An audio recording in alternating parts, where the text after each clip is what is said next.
posto solito ci vengo sempre a ignorare il chiasso della gente. Neve in tasca ma non è dicembre e non ricevo mai regali all'entrata dei locali.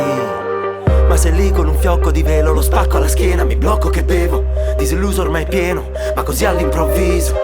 Dalla mia visiera al tuo viso, non è vero quello che ho visto. E mi chiedo come fai a risplendere se trovi altro che cavalieri puoi avere un re. Sembra la mia vita sia iniziata soltanto ora che sei qui davanti. No, non ci speravo, scommetto sei arrivata da molto lontano.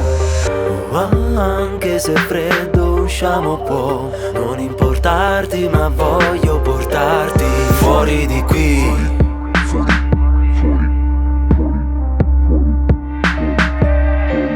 Fuori di qui.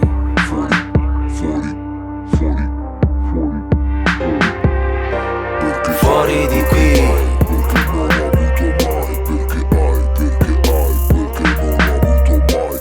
Fuori di qui.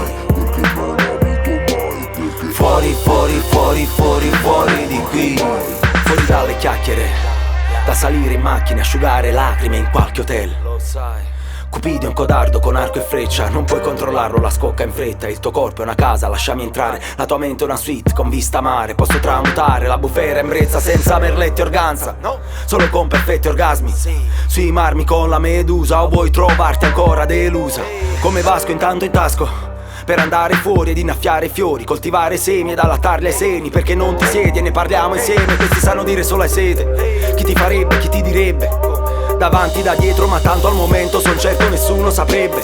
Carezzare il viso come quelle ciocche, ok? D'ora in poi tutto ciò che vorrei dire ciao ai problemi ormai solo memorie, per farti essere l'ultima lei. Fuori di qui.